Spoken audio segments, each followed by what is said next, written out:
Welcome to the Greek Scientists Society Inaugural Conference on Cybersecurity. The role of cybersecurity for a modern-day society.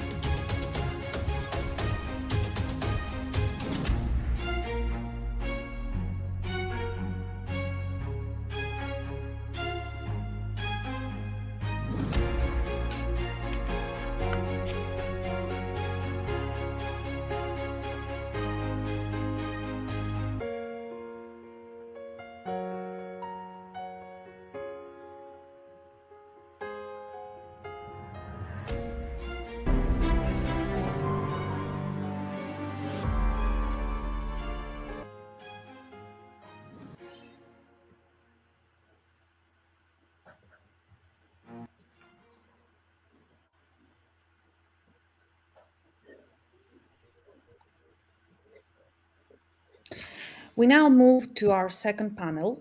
What strategic priorities should Greece and Cyprus pursue for an open, safe, and secure cyberspace? I am Erasmia Grigorelli, a journalist in the IT field as a freelance writer for Tech Power Up, as well as other media. And I have the pleasure to present this important and multi-debated exploring subject, the role of cybersecurity in today's society. I am thrilled to welcome Professors Sokratis Katsikas, Leandros Maglaras, and Panagiotis Papadimitratos, representing academia and research, and Mr. Christos Onoufriou, who represents industry as well as Cyprus. Professor Sokratis Katsikas is the director of the Norwegian Center for Cybersecurity in Critical Sectors and professor with the Department of Information Security and Communication Technology at Norwegian University of Science and Technology. In the past, among others, he has been the rector of the Open University of Cyprus, rector and vice rector of the University of the Aegean in Greece, general secretary of telecommunication and posts of the Hellenic government, and chair to various bodies and committees.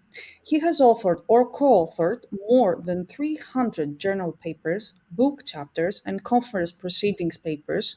He chairs the steering committee of the SORIX conferences, and he is the editor-in-chief of the International Journal of Information Security, Springer. Professor Leandros Maglaras is associate professor in the School of Computer Science and Informatics of the Montfort University and was a research fellow at University of Surrey, UK, Department of Computing, while he served as the director of the National Cybersecurity Authority of Greece at the Ministry of Digital Governance. He has served on the editorial board of several international peer-reviewed journals such as IEEE Access and Willy Journal on Security and Communication Networks. He is an author of more than 10 scientific papers. Professor Panagiotis Papadimitratos is a professor of the KTH Royal Institute of Technology in Stockholm, Sweden. He leads the networked System Security Group, and he is a member of the steering committee of the Security Link Center and many editorial and advisory boards. He is a fellow of the Young Academy of Europe, a Kunt and Alice Wallenberg Academy Fellow, and an ACM Distinguished Member. Last but definitely not least, Mr. Christos Onoufriou, who is the Chief Executive Officer at Odyssey Cybersecurity, leader in cloud and information security, supporting organizations around the globe into their cyber resilience journey, and one of the largest companies in the cybersecurity in Greece and Cyprus, with offices in these two countries as well as in the USA and the UK. Mr. Christos Onoufriou is a board member at Technis Island, a non-profit organization with the vision of transforming Cyprus into the tech island of Europe. Good luck with that. The floor is back to you, Mr. Manousos. Hi, thank you very much, and thank you for having me around. Sorry for the delay, I was in the backstage. So it is we had a very interesting first session, a very interesting first panel, and I think we're going to be equally going on with interesting conversations. I would like to start first of all with Professor Katsikas. Sokratis, καλησπέρα. Καλησπέρα. And And I would like to actually ask you to start with the presentation and hear to your position. Okay, thank you, Vasily. Good afternoon, or good morning, or good evening, depending on where on earth everyone is. And thank you for this opportunity to have what looks like to be a very interesting discussion, judging on the previous one. So, on the topic of what So can you put the volume up a bit on your mic? I don't think I can control it, but I can try to speak louder. Is it Okay. Okay. is it Thank you. any better now? Much better. Yeah. Okay. So what I was saying is that in response to the topic of the panel on strategic priorities for Greece and Cyprus, what I would contribute is something which is, I would say, forward-looking with regards to the current situation in both of these countries. And to make it clear, what I mean is the cybersecurity challenges that come along with the new wave of digital transformation, which is the digital transformation of industry, sometimes called also the Industry 4.0 evolution or revolution, in which we're not there yet in Greece, we're not there yet in Cyprus, and I believe there is still substantial way uh, to go before we can start claiming that we are moving towards this target.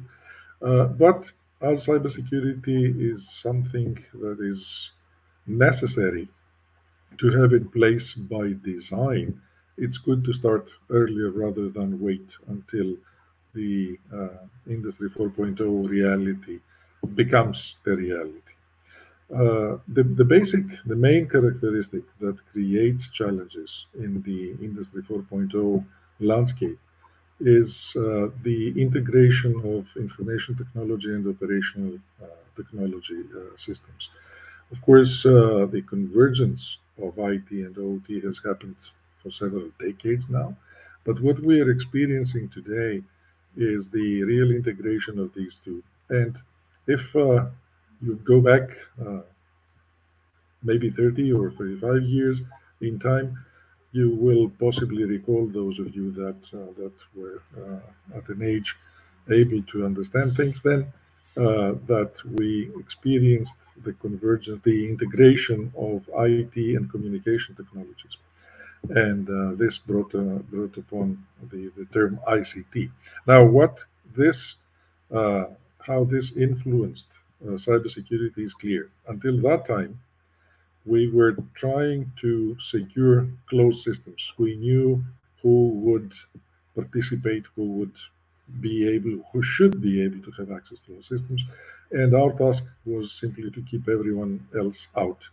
Now, after this integration, everyone could have access to the systems, and therefore the security paradigm changed dramatically. Now, this is what is also happening today with the integration of IT and OT. We are faced with a very different situation regarding the security paradigm, and this manifests itself not only in the fact that the technologies that we have developed for securing pure IT systems, we know that are not sufficient for securing IT and OT integrated systems, but also in the fact that we have to accept the fact that we will be attacked, we will be successfully attacked, and therefore we should not just design our systems to be cyber secure, but we should also design them to be cyber resilient. So this is my opening statement, and I'm sure that there are many things that might generate thoughts or questions about what I said. So I'll be happy to come back in the second round. Thank you very much. It's quite interesting, actually, and thank you for finding the time to join us. I was there is a few questions actually I would like to ask. One of the things that you discussed was the transformation in Industry 4.0. And what do you think that is it for the industry, cybersecurity as an enabler for growth and innovation? And do you see that actually happening, or is it something that we are going to be seeing as an objective, something that we'll talk about, but we'll never really get there? Building upon what Caroline was saying in the previous panel, it is true that one of the biggest difficulties that security professionals, starting from CISOs and going downward within an enterprise, is to convince the management that they need to spend money on cybersecurity, to invest on cybersecurity. And this is because, yes, we don't have a good story in trying to convince people that by investing in cybersecurity will save them losses is not as strong an argument as someone else arguing that if you invest in my project, then you will win, you will gain much more. Fortunately, uh, in the past few years, it has become apparent to industry that cybersecurity is not an obstacle in their way or something they should have concerns about in their way towards the digital transformation. Maybe 10 years ago, this was the case, or maybe even 5 years ago, depending on the maturity of the country regarding the digital transformation. They now see it not as an obstacle, they do not see it as a concern, but they do see that they have difficulties, particularly small and medium enterprises. They have difficulties in implementing what they need to implement so that they are cyber secure and cyber resilient. Now, the next step in trying to convince, because this took a lot of effort on the side of academia, security professionals, and so on, to convince that cybersecurity should not be seen as an obstacle. I mean, the next step is to convince them that actually you do have, as a business, a competitive advantage if you can prove that you are more cyber secure than your competitor.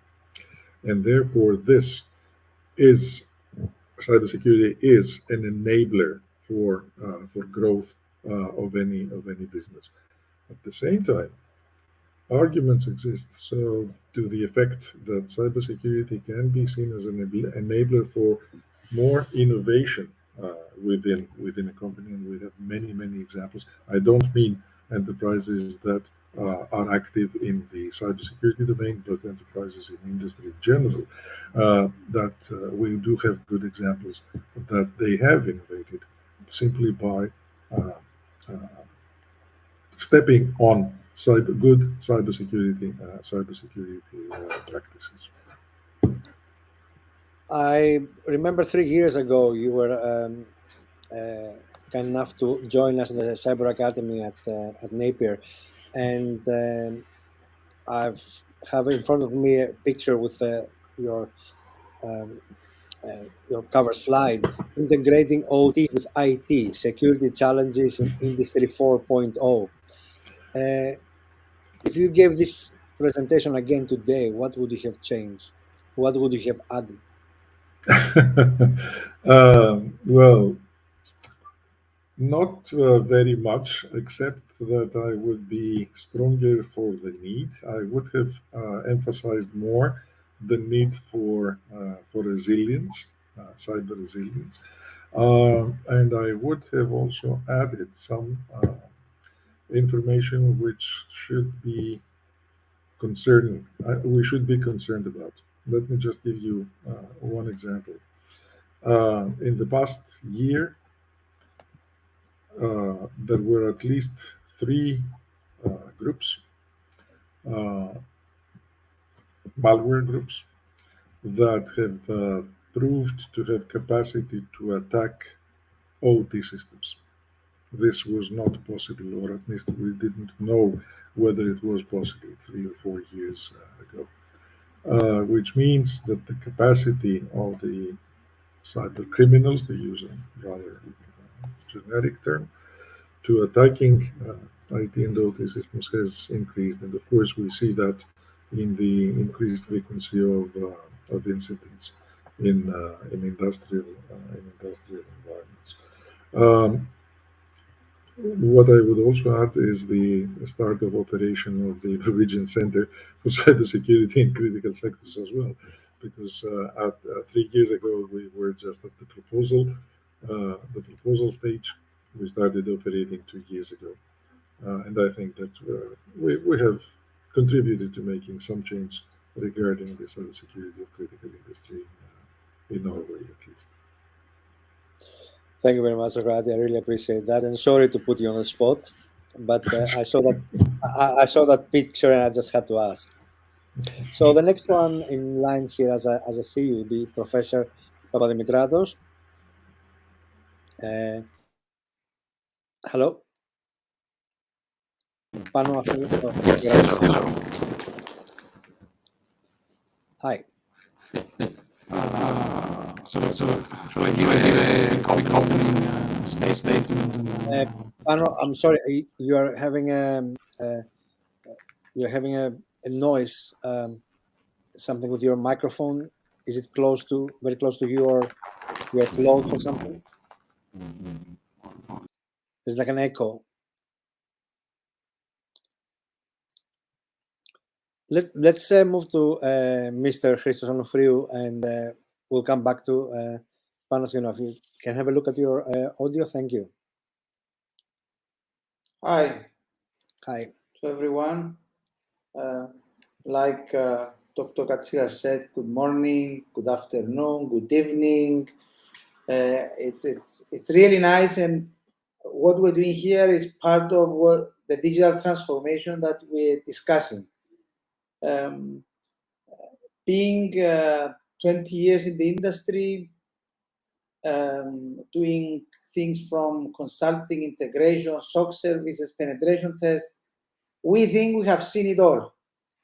So we thought until something new comes along. Open, safe, secure are 3 words that are critical and interesting when you put them next to cybersecurity.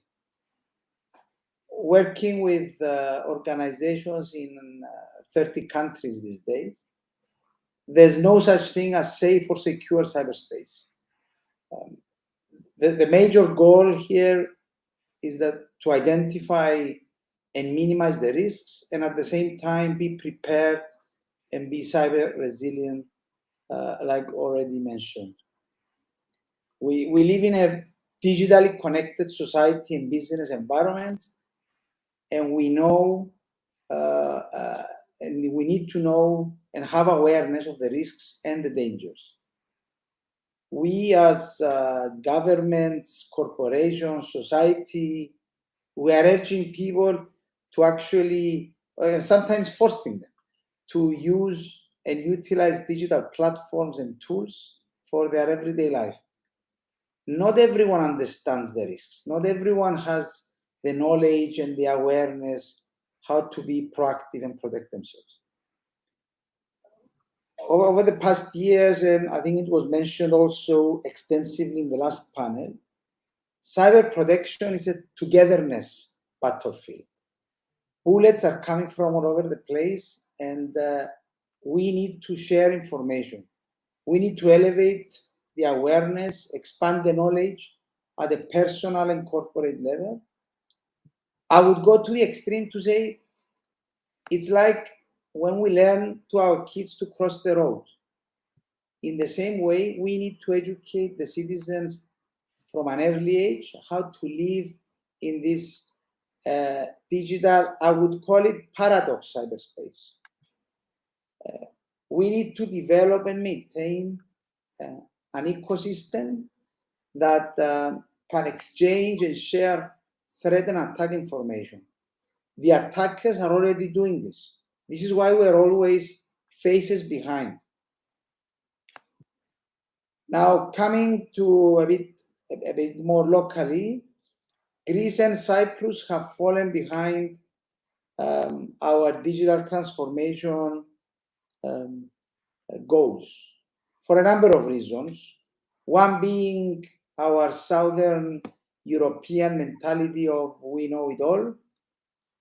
And definitely the fact that for the last 10 years, we have been in a state of economic crisis, first at the national level, and then it exploded to a global level with the pandemic and now with the war. Nevertheless, over the last 2 years or so, we have been making good progress. Not enough, but it's progressing, and we need to start from somewhere. If I can see just one silver bullet, is that silver lining, sorry, not silver bullet, the silver lining of coming late to the game is that if we can take advantage of the lessons learned from other countries, hopefully we will move faster and avoid mistakes. Having said this, obviously, I don't imply that we should stay late in the game always. So if I could sum it up, I think we are understaffed and underfunded as the good guys. So we need to work together in order to share information, elevate our awareness and awareness of everybody in order to contribute in this new digital age that we live in. Christos, thank you very much for your very interesting position.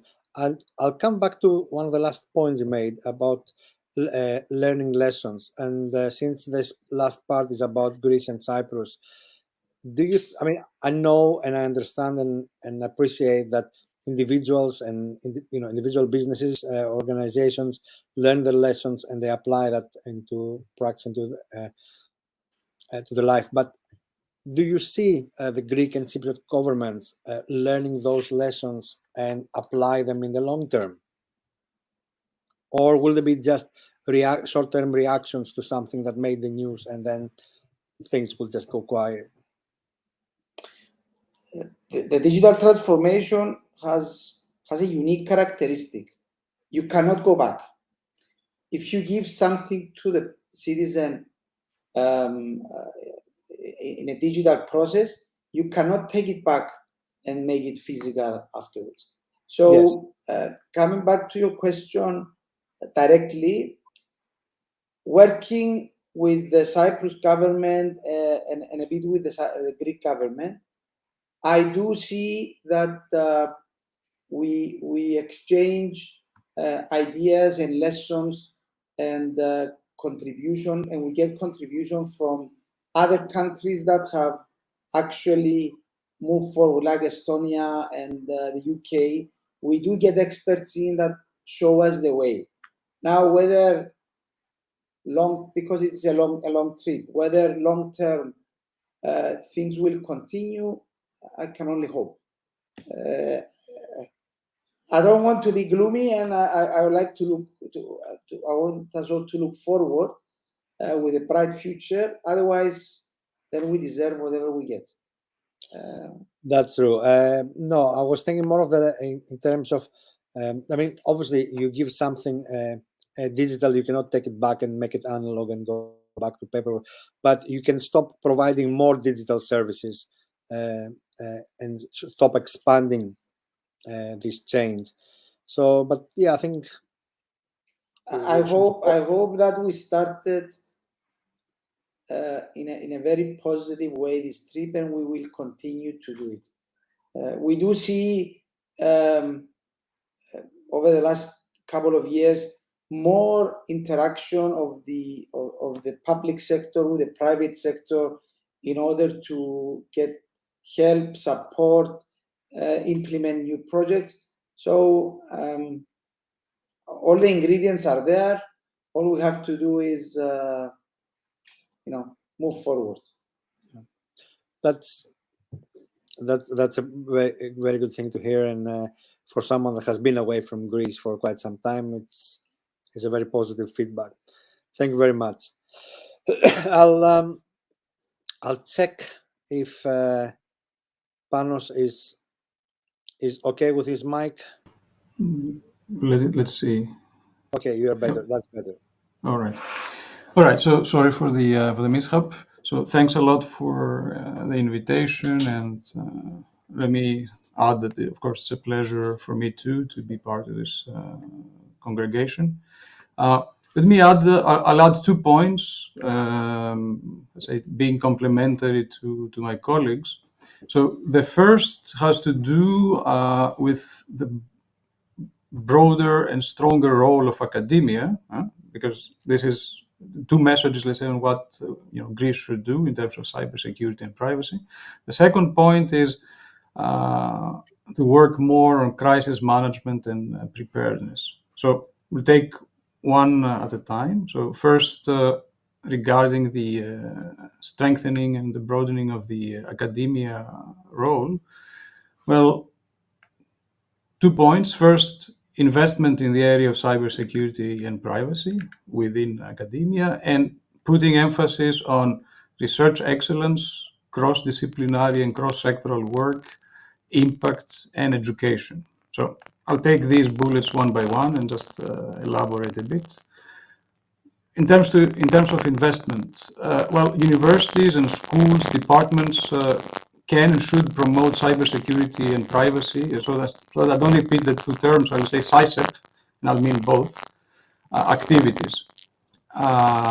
They should hire new faculty and researchers as part of their normal renewal process, but also putting emphasis on CySEP. They should strengthen their doctoral programs in that direction, should create new centers or strengthen CySEP within existing research centers. Papadimitratos. Yes. So sorry. There's a noise. Can you speak without your... Well, I can try. So, Please go on. all right. Can you hear me now? Yes. All right. So this is not noisy, I hope. Okay, so yeah, I was talking about creating new centers and strengthening cybersecurity and privacy activities within existing ones. In many cases, there are strong centers which are independent of universities or on the side. So that, of course, would be the responsibility of the centers, those organizations, to go in that direction. But they can do this in unison with the universities. And of course, create new education or strengthen education programs in that aspect. Now, we can also create strategic partnerships with industry that is based in Greece. I mean, that's probably the easiest thing, but of course, these are not only Greek actors, but global actors that are placed there. Create strategic partnerships with centers and universities abroad. And of course, in order to bootstrap all this and if you get help from funding agencies or any funding source within Greece. So now it's still the microphone is still problematic. Yes, I'm afraid so. Very sorry for this. Well, I don't think I can do anything about it. No. Sorry. No problem at all. And let's talk with have our last speaker, and we can come back for the questions all together. So the last, but by all means not least, is Professor Leandros Maglaras. And Leandros is someone that we're looking forward to work with in person quite soon here in Scotland. So, Leandre, we'd like to hear your position on the issue before we get into questions. Okay. So I had another position, but I just want to top up on some things I heard which were very interesting, and then I will continue. So what Sokratis said about the IT and OT, which is very interesting, and we had a recent webinar about ICS security, and there was some scholars from the USA talking about it and saying that most of the sensors are unsecure at all. There is no security there. And we also had a company, a security company, Lim Security, if I remember well, that has reported an incident. So they showcase an incident they had with some controllers that were hacked from the internet because they had a global IP, an open IP. And what they did, they just put a key, and nobody could change the parameters inside the controller. So all the organization stopped, all the service was stopped because there were hundreds of such controllers. And the response for that was months of trying to find where is the key and how we can retrieve the key, because it was also encrypted. And it was a very terrifying story. So I totally agree with that. And I have to say that OT used to count on reliability, and now we move to security. And maybe we need to take some lessons from reliability and try to incorporate them into security by, let's say, using securability or something like that. So this is the first thing. The other thing I would like to say, based on what I have heard and what I have prepared for my initial talk here, was that we need to understand that there are three different layers of security, at least. So one is the national level. So how can we cope in a national level with the security new threats? How we can build cooperation, we build some policies, some laws, and what we can do about it. And this is how now I use my experience as the former director of the National Cybersecurity Authority of Greece. The other layer is the organizational layer. So based on the new directives like GDPR and regulations, or NIS, or privacy, or the other regulation certification scheme, the organization have some vehicle to work on building the framework, the national security, the cybersecurity framework. And of course, in order to build it correctly, they need to collaborate with academia. So we need to have such kind of collaborations between industry and academia, because we both need the one the other. And the last part is the human factor. So we need to focus on the human factor, because all of us are targets. And this reminds me of a fake video we have created in 2015 as part of a project. So it was a video with the DARPA behind stamp, which was fake. It was about a virus that made a laptop to explode, and we put this video on social media along with a questionnaire, and we have seen how fear has spread among people. It was very interesting, and I think that individuals are now the targets. We have to secure individuals, and we have to secure individuals in terms that they use some mobile devices which are not secure, and through those devices they enter our systems. So these are the three parts. And of course, when we talk about organization, we talk about critical infrastructures that support some critical services of people. And if we want to have a look in the NIS2 directive of the UK, not the European one, because the European one is also very good, but the UK one is very interesting. And I was in the consultation, a group of academians in the final draft of NIS2 of the UK. And they talk about the tiny, if I remember correctly the term, the very small organizations that support critical infrastructures. So some organizations that was out of scope of NIS and all the other regulations, that they offer a very small but very important service to some critical infrastructure. They also put this under the NIS umbrella, which is very interesting. And also another interesting part is that they put also organizations that do security audits to other organizations under the NIS umbrella. And imagine that there may be a consulting organization that do, for example, GDPR compliance, but they have to be NIS compliant. So it's very interesting. So what I would like to say initially was that security is a long circle that doesn't end. And in this circle, after we have an incident, we rethink of what we have thought as small risks, which we recalculate it, and we apply new measures after we have, let's say, closed the incident, if this is something that we can say for sure. So I will stop now, because someone needs to stop me. Maybe Vasilis. No, it's a pleasure to hear you, Leandro. Thank you very much, and thank you all for your contributions. Let's start with the questions, and I've got a few questions here. So let me start with Leandros. Vasily, if you allow me, we may give the floor for 2-3 minutes to the other two professors, Dr.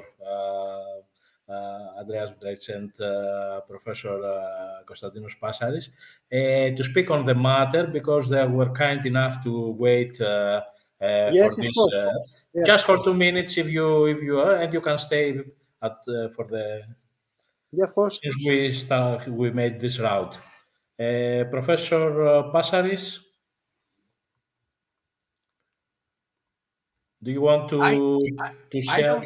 I don't have too much to add, Theo, except that I am very impressed with the fact that Greece has appointed a minister in charge of the internet and the digital connectivity. And I think that is a very important step forward and a mindset that we need to applaud. That's all I would say for this panel. Thank you. Andrea? Many thanks for giving me a second chance to address your audience of very smart people. I think that's our pleasure, and so sorry for the trouble.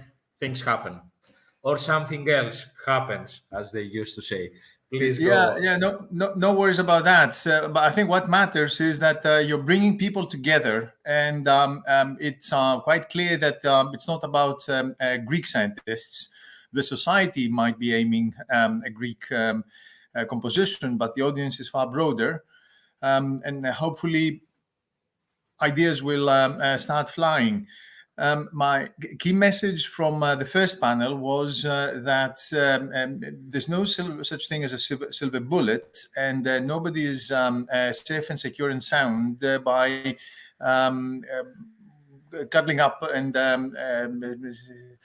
seeking to find a borderline. There's no such thing as a borderline. Therefore, cooperation is what matters. That's what's key to it.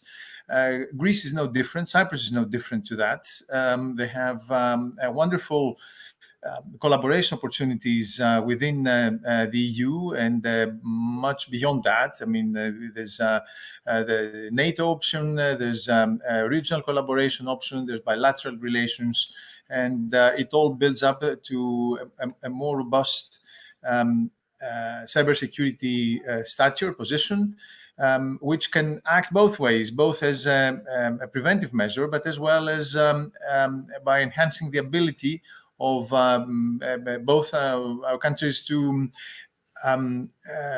guide others, because let's face it, none of these Greece and Cyprus are not the countries that suffer the most. Others might be far more vulnerable and therefore in need of the guidance that Greece and Cyprus could offer. I just want, before I give the floor back to Vasilis, I just want to say that for those who will stay for the next half an hour, they can see Mr. Michalis Bletsa's presentations and my presentation, that I stress this thing that you already said, Andrea, that is how we can blend the Greek and Cypriot community of scientists and technologists with their peers, this part of our, let's say, plan, in order to come up with something superior, something better, and give the opportunities to our ecosystems to flourish. Vasily, please go on. Theo, I'm sorry. Could you moderate for 5 minutes? And of course. Just for 5 minutes. I'll be back. Thank you. It's Mother Nature. All right. Okay. I will. Okay. I would like to thank you, the two gentlemen. Let us go back to Professor. Let's start with Professor Katsikas.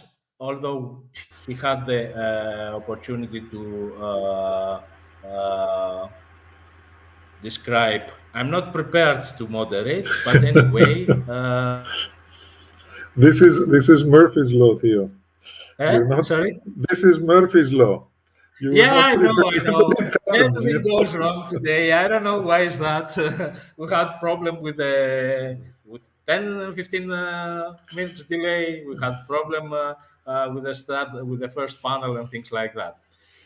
Maybe I should share what Vasilis said in his previous moderation.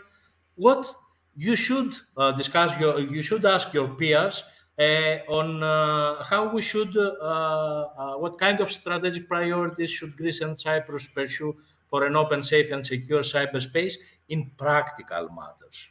I mean, we have here, and actually we have here also Andreas, who is from the public domain. We have from university and the research domain, and of course the industry. Mr. Onoufriou represents industry very well. So, practically, what Greece and Cyprus should do in order to get better, to evolve the ecosystem, and let's say protect the citizens, the economy from cyber attacks, if that is possible, and what we should do in a European perspective, the ENISA part of the point of view. Please, who wants to start the? If I may, Theo, just to contribute one thought. We do have in Greece at least, and in Cyprus, to the extent that I know. I've left the country in Cyprus 2 years ago, practically, but I'm still following developments there. We do have the strategies and the fundamental policies in place. But as in other domains, we are not very good at implementing the strategies and the policies. So I would, if I were to prioritize actions to be taken, I would suggest that we start implementing what we have designed in terms of policies and strategies, and this would take a lot. It would, I would start with awareness, go on with education, go on with policies that will allow the true collaboration between the society, the civil sector, and the military sector, and everyone towards what we call the total defense in cybersecurity, because it is the responsibility of everyone. And indeed, I'm surprised every day when I listen to the news from Greece that naive cybersecurity attacks are succeeding, and the extent of the success of these cybersecurity attacks. And I'm really worried what will happen if there is a real state-sponsored cyber attack against critical systems in Greece. So again, from rogue nations or whatever. From whatever. So again, to close with what I started with, or our close neighbors. Let's start. Yes, exactly. Well, we are being attacked. I mean, have no doubt about that every day and repeatedly. But still, we have not had any major incident as far as I know. So to close from where I started, start implementing what we have designed, and that takes a lot of steps. Professor Maglaras, you were director in the National Cybersecurity Authority of Greece. Can you please share your thoughts? What kind of priorities we should Greece and Cyprus have? Yeah. So, as part of the National Cybersecurity Authority, which it was established in 2017, I think that a lot of things have already been done from 2017 until now. They continue to be issued. For example, the strategy, the first one and the second one that was issued in 2020, the NIS law, the ministerial decree of 2019 that included the instant response, the critical infrastructures, etc. As Greece, we have issued two cybersecurity maturity frameworks compliant to NIS, one in 2019 and the second 2022. A cybersecurity handbook, a lot of policy regulations have already been in place, as Sokratis have said. And this is something that is represented in the National Cybersecurity Index, in which Greece is first from 2019, which shows the preparedness of a nation to respond to an incident. So this is the good part. Now, the bad part is that, as Sokratis has said, moving from theory to practice is a big step that takes a lot of time. Of course, a lot of things have happened and are still happening, which are not shown easily to the public. For example, we had created an incident response platform that critical infrastructures authorities can communicate in a secure way. There is a new project that is running between Greece and Cyprus using the CEF, the CEF fund, that is a united SOC between Greece and Cyprus, which is very important. A lot of things are happening, but if we try to see the big picture, we lead to small fragmented systems, some of which are out of date, and people that are especially in the public sector, that don't want to take the responsibility of being the security officer in such systems, because they can only take the blame if something happens, but they take nothing as a credit if everything works well, like being a goalkeeper. So as long as no goal is there, nobody cares. But if you have an incident, so everyone will going to blame the one that is back in the end. So what is missing there? I think the initiative exists. People have understood in the public sector why it is important. A lot of people are participating. There is a very good collaboration between authorities, like the army, the police, of course, the Ministry of Digital Governance and other authorities. What is missing is moving a bit further and going a bit down. So don't see only the upper layers, but we have to dig into the systems and find all the problems that exist there. One step for that was the G Cloud, that was and is supposed to accommodate most of the systems and also to create some unified systems that can offer the same services to different organizations. These steps are happening. I saw them and they are still happening, and in a very good pace. But it takes time. It takes time. Public sector is huge. A lot of different authorities exist and companies there. I would like to ask Professor Papadimitratos what we should do in order to incorporate the young scientists and technologists in the cybersecurity field, and what are the perspectives in order how we can, let's say, indulge the young scientists to enter this field. Of course, the industry pays a lot and things like that. But besides that, what you should share with our audience, with the young scientists in our audience, and what kind of opportunities would you think in your university or in a European level would, let's say, be available to the people that interested in this field? Please, Panos. I'm not sure what is happening with my sound. So is this equally annoying as before? No, it is not. Sounds great. All right, interesting. So, well, I don't know what's the best attraction, let's say, for youngsters. The fact is that there is demand, and then there are plenty of statistics out there that show, how many more we need.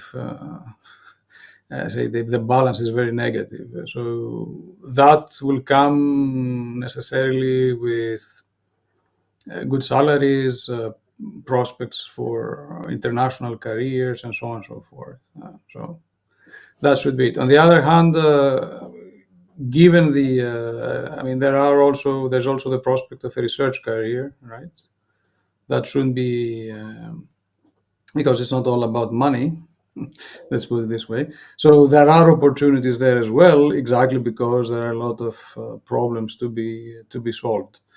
And I guess if someone is not already in, they can inspire themselves by looking at a bunch of Hollywood films about cyber attacks and so on and so forth. Those who are already part of the field, they can look at the same films and find the simplicity or the errors, let's say, in those.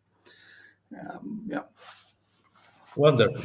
And thanks for the short answer. Let us move to Mr. Onoufriou. You are a businessman, besides that you are an expert on the cybersecurity issues. What do you think that Greece and Cyprus should do in order to develop this kind of ecosystems, in order to establish some startups and to create some success stories in this field? Because Greece and Cyprus are not in the map of the international landscape of the investors and things like that. What would you suggest? And you mentioned before about the partnerships with the government and all these things. What would you suggest? You are part also of the Techisland. How do you think you strive there in order to make the vision is to transform Cyprus into a tech island of Europe? How we should move to that direction?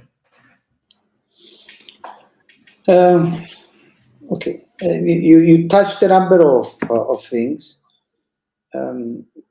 If I start from the startup part, you don't create a startup ecosystem because we decided today that we want to have it.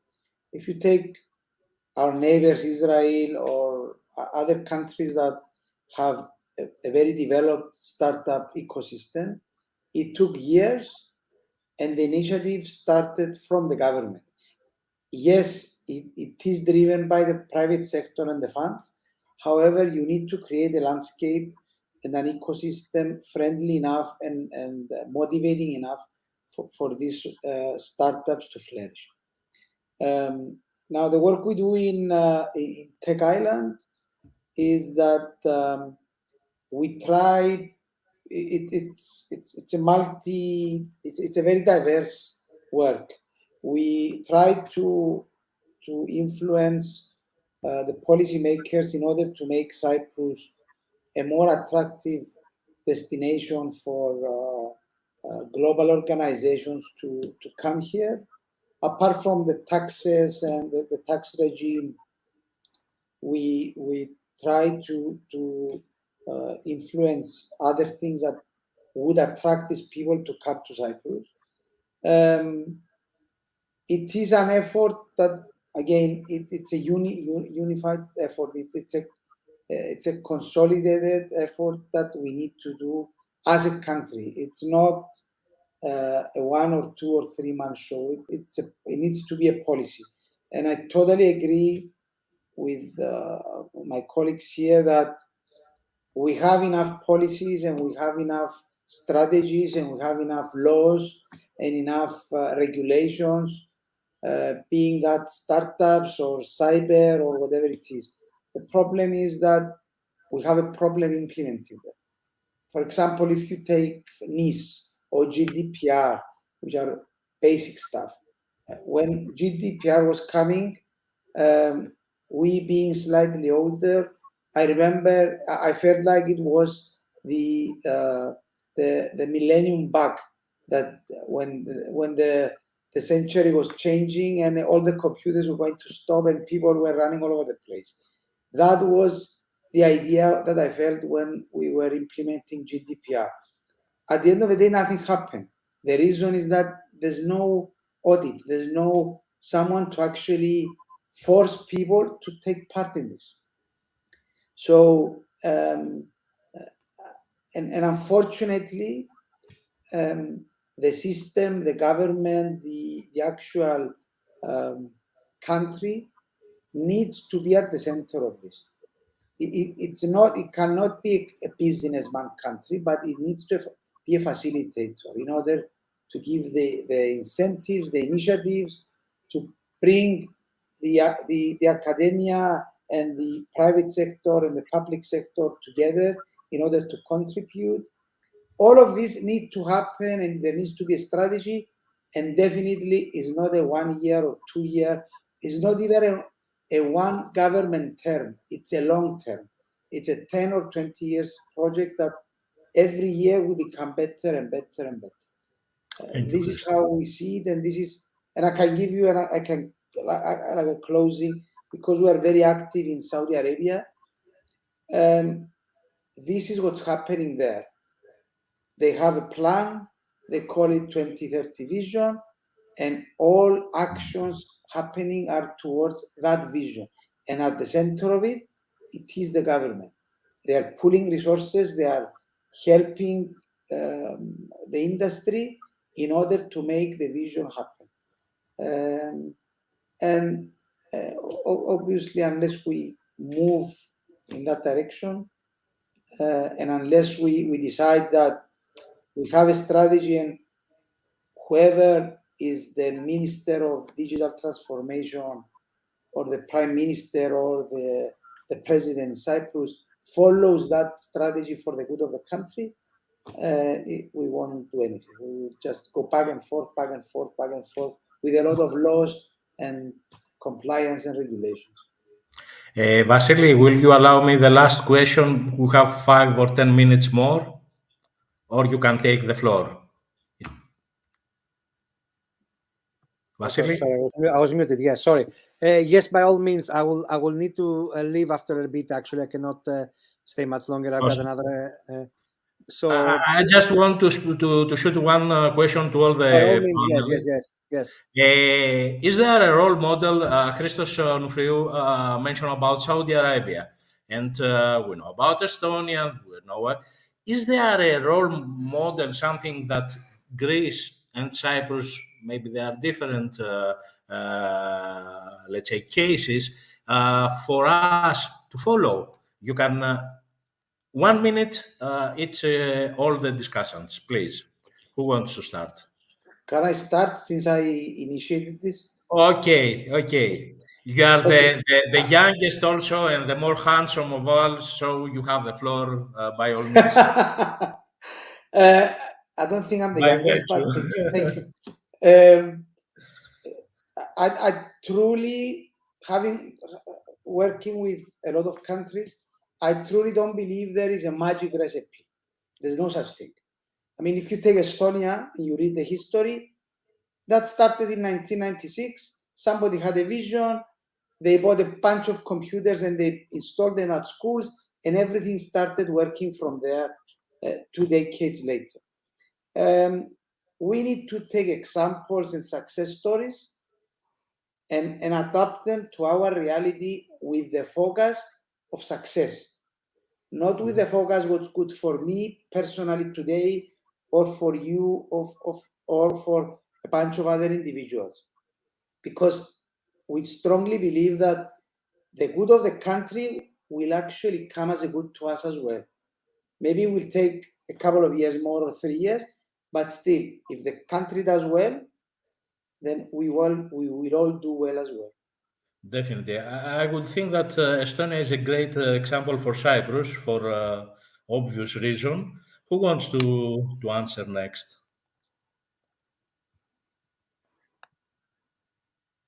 Sokratis, Okay. do you have a role model, something that Greece and Cyprus should follow? person? Well, I don't think that there is a single role model because there are so many aspects of cybersecurity and so different that one model wouldn't do. I was just browsing the National Cybersecurity Index, right? But also the Global Cybersecurity Index. Has anyone checked the differences among the two? Well, one would expect that they would be similar, right? Well, just check the position of Estonia, that we have agreed that is a good example of cybersecurity. In e-government, I would add, right? But e-government is not everything, and cybersecurity permeates much more than e-government. So if you look at all the aspects of industry, society, economy, all the sectors, then you can't find, I think, a single role model. But so that I will not avoid the question, if I had to choose one, I would choose Singapore. Wonderful. Next. If I may, No. I just want to say. Please take. Now you can be a speaker. You can enjoy the status of the speaker. Please go on, Vasily. No. I just want to I say will thank wear you your very much, hat. everyone. Don't worry. Thank you very much, everyone. I'm afraid I will not be able to stay much All right. longer. I've got another commitment. Do you I have need a to role go. model to share for Greece and Cyprus? Good question. The UK? The UK, yes, it has its own problems, and it's a totally different state in society. So I do But not Tech see them Nation becoming. UK is number 2 worldwide in cybersecurity, if I am not mistaken. Yes, but you know, I'm looking at these numbers and I'm seeing different worlds. I cannot compare Greece. I don't know much about Cyprus, but you know, Cyprus is a small place, and you can compare it with a smaller nation like Scotland or with something like Singapore. Best practices and programs that they have developed, their strategies, their initiatives, how they form the local ecosystems, how they manage to partner internationally, and all these things. Because everyone has Scotland would be an distinct. example. Scotland would be an example because it's a small country. We manage our development ecosystems. We have a lot of spin-outs from the universities. Just our School of Computing has now 5 spin-outs in the last 5 years, 6 years. Some of them are, bought by FTSE companies. So we have a cybersecurity ecosystem that is actually driving, development, driving change in enterprise, like the how to call it, enterprise, the Silicon Valley of the United Kingdom. Scotland has a space industry that actually, not in value, but in numbers of devices sent into orbit, is in the top 2-3 in the world. Okay, we are developing our own space drones. We have launch rockets launched by Scottish companies both in Scotland and in Iceland. So there's a kind of development that Greece and Cyprus could actually learn from a lot. So you vote for Scotland. Thank you so much, Vasily. Thank you so much. Thank you all. And I hope at some point one of these events, Theo, we can have them. We are going to start having our monthly meetups. You are all invited, and you are all invited as speakers as well. We are going to have practical workshops also over there, and we would like to train and reskill even the community. And we are going to announce some, I hope, great news. All right, who's next? Thank you very much. Cheers. Thank you all, and see you all soon. Bye-bye. Leandros? Yeah. So bye, Vasily. See you in Edinburgh soon. And we are going to work together. Hopefully one of our events we're going to have in Edinburgh live. Όπως λένε στην Ελλάδα, τα ενίκο μη ενδύμω. Yeah. Yeah, sure. Go on. Just a part of it. So, according to my opinion, there is no best practice. What is important and what maybe is missing from Greece is business continuity. This is very important. Right. Business continuity. You cannot, once you have elections, you cannot start from scratch. You have to continue the previous effort. This is very important. And also you have to have devotion, and you have to have people that are willing to work out of the standard hours. So this is something that maybe is missing. We don't need any template or any best practice. There are a lot of best practices that are already known. This is what is missing, according to my opinion. Business continuity. Excellent. Yeah. Panos, Professor Papadimitratos. Well, I don't have much to add. I mean, perhaps one thing that should be done is, let's say, a conduit for coordination and collaboration among all different stakeholders, right? And then apparently, what I was trying to talk at the beginning, let's say, a push on a stronger role of academia, because it can cross-pollinate and fuel a lot of other activities, from shaping policy to helping governments to having a societal impact and so on and so forth. And there are a lot of successful recipes and works in the making in different countries across Europe, which are also of similar size, either population or area, but let's say population size compared to Greece. Andreas? Indeed, equally do not believe in a templated model. Probably there's none, but I would look into similarly sized countries with economies that are developed slightly more, but always in the sectors that concern Greece. So it should be along logistics, energy hubs, merchant marine, light manufacturing, tourism, and so forth, and public services, of course. There's countries like that. I think Sweden, Belgium, the Netherlands, in the EU give a very nice pattern to consider. But again, it would be more like cherry picking and seeing where, analyzing and to see where you have success coming out.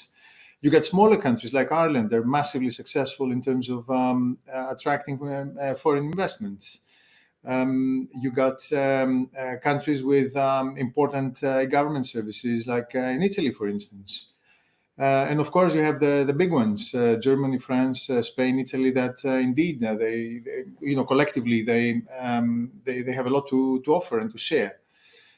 So I think that building the compendium and then just picking the right pages from the book would make sense. But perhaps something else that could be considered is to see what's likely to be of interest for Greece in the next 10 to 25, 30 years ahead.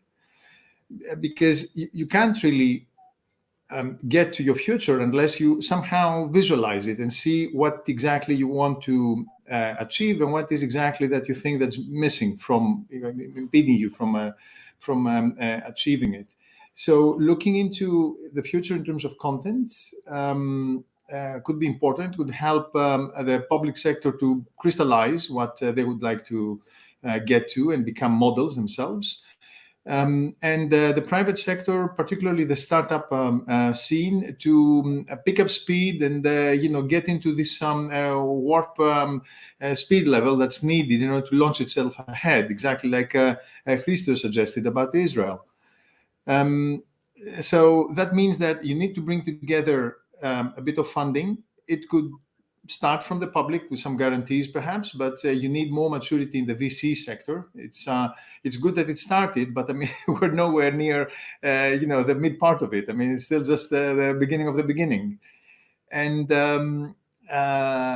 perhaps look into other instruments and opportunities. I mentioned already the EU and NATO. You have this very important EU instrument called a competence center, the European Cybersecurity Competence Center, which is based in Bucharest, Romania, and it is bound to become the funding hub for research in the years to come.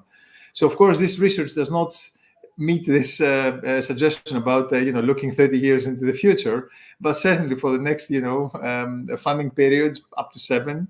I think it would work out miracles. Excellent. Christo, do you want to add anything? No, I think we all have a agree talk with that Saudi Arabia.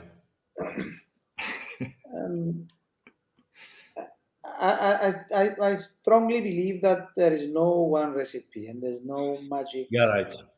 And unfortunately, we as Greeks, we always look at the glass half empty, and we're looking and saying how successful somebody is, and we find another 10 reasons why they're successful and we cannot be implemented in our side as well. The only thing I want to add is that obviously countries like the Netherlands and Sweden, and they have a different social and historical background as well, which whether we like it or we don't like it, it's blended into whatever we do or we don't do. Again, having worked with a lot of countries, I truly believe that we are no less educated or smart than any other country. And in front of me, obviously, like I said the last time, I'm the only one without a PhD. So that we have smart people excelling in other countries, smart Greek and Cypriot people excelling in other countries. So the brightness is there, education is there. It's just that the ecosystem, and it's not there. It needs to be, I mean, we all agree that we are a bit laggards, but and we should learn from the mistakes of other countries. And in any case, you should, let's say, embody the best practices and all things. I believe that at this point we should close this session. Eri, you want to take the lead? We won't stop. Of course, the discussions are free to go. We are going to continue with the missing session because we had the delay in the first part. We are going to have the Professor Blecha's opening statement, which is closing actually, and my welcome session. And we are going to have a demonstration somehow of our collaboration platform.